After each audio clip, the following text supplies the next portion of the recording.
Hi guys, welcome back to my channel. Today we are going to be doing a ranking all of my January palettes video, and if that sounds like something you're interested in, I want you to stick with me. We're going to get into it right now. So I have been on a hunt for the last 40 minutes for the palette that I ranked number one, and I can't freaking find it. So that is disheartening for so many reasons, on top of which I don't think I could get another one if I tried. So hopefully it's not in my kids' sticky little fingers, because if it is, it's basically trash. But yeah, we're gonna go ahead and get into everything, and then I will just have to put a picture of the one that I put as my number one. Thankfully I already have a video up, so if you want to see some swatches and you want to see some in-depth looks with that one, or an in-depth look, just one, there is a video on my channel already. But let's get into this ranking.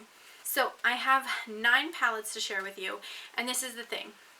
I was trying to start 2021 off by saying, you know what, I'm going to limit the number of palettes I purchase. I'm going to take it easy. I'm not a famous YouTuber, so I don't need to buy that many things. And then I bought that many things. So we are not winning January 2021. But some of this was purchased in December of last year. It didn't ship to me, or in some cases October of last year, and didn't ship to me. So I'm not going to count that against myself, and neither should you. So coming in at number 9 is the Obsessed palette, and as you can see, I haven't even used this palette yet. I think this color story is really, really pretty. I picked up the trilogy from Shroud Cosmetics. They had a sale on it at Christmas time, so it was basically like half off. And so I picked this up along with its 2 sisters. And this one I haven't even been motivated to touch yet compared to the other 2. Now I did see a gorgeous, gorgeous look with this palette, which is why I was okay with picking up all 3, because I want to try to recreate that look. But I haven't really dipped into this one yet. So I ranked this one as number 9 because it's still on my to-do list. Coming in at number 8 is the 80s Baby palette. And I think this is a really, really pretty palette. The thing that drew me most to this palette was all of these kind of purpley fuchsia shades over here. I have played a little bit with these blues. This blue, I don't know why I said these, there's one. But I do think that these shades are so, so pretty. I really do enjoy the formula of this palette. So I have to say it's my number 8 palette. And I will also preface this with the exception of the Obsessed palette, which I haven't tried yet. I have to say that all of the palettes that I tried this month I have enjoyed. So even though it's ranking lower on my list, that doesn't mean it's a bad palette. It just means that there was other stuff that I liked better. So. Next palette up is the Melt She's in Parties palette, and that looks like this right here. I got this palette because Beautbean and Angelique Nyqvist both talked so highly of this palette, and I was like, you know what, I love purples. I loved the idea of the stack when I had it originally. I have since decluttered that. I loved the idea of the stack, but it just never really worked for me, and I hate that packaging.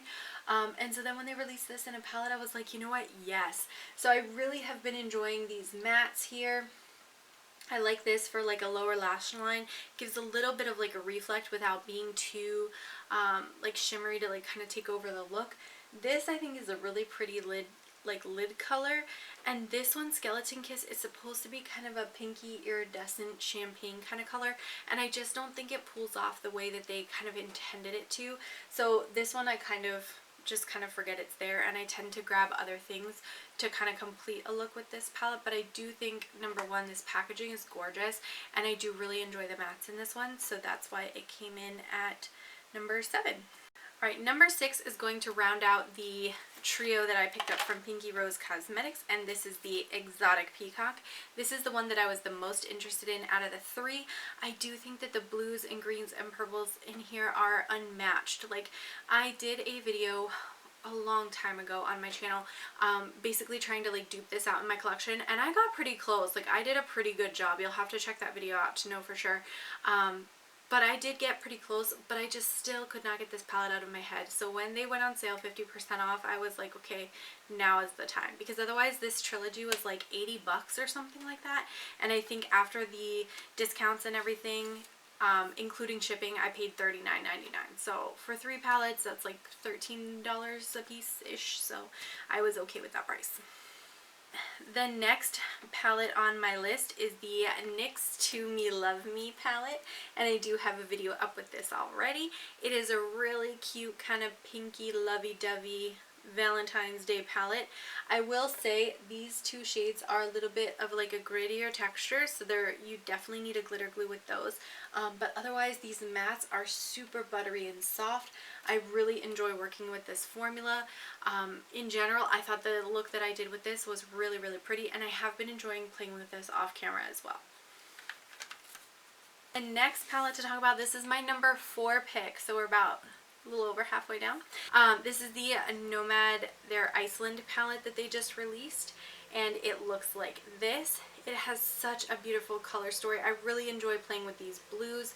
This kind of like gray black color is also really pretty.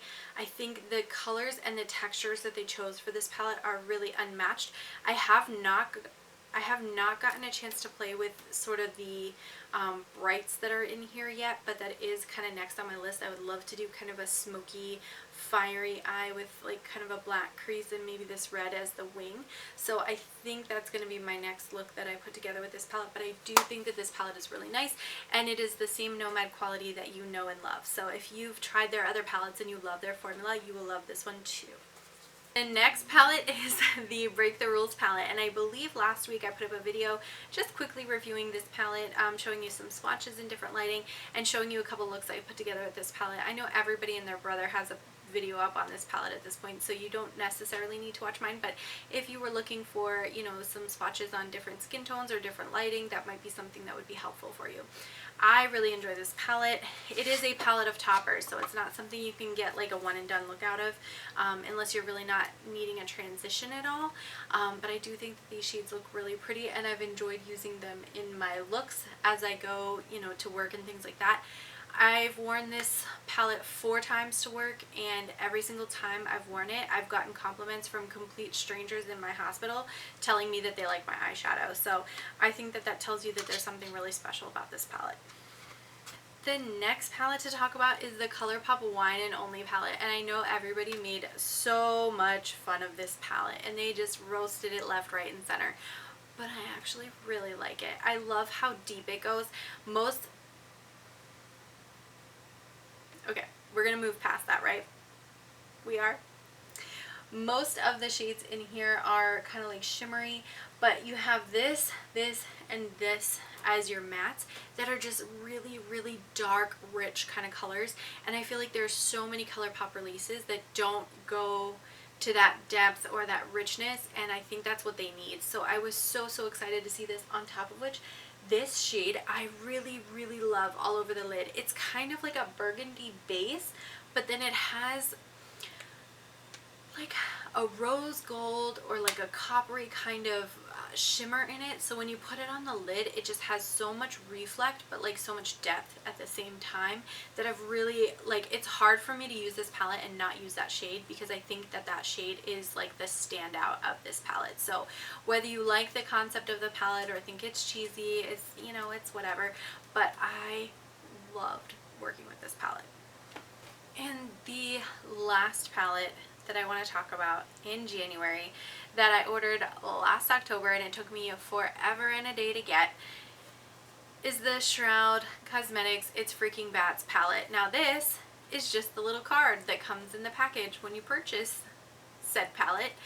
I have been storming all over my house looking for this palette. I don't know where the heck it went, but I'm going to rip this place apart if I have to figure out where it went. It's absolutely lovely.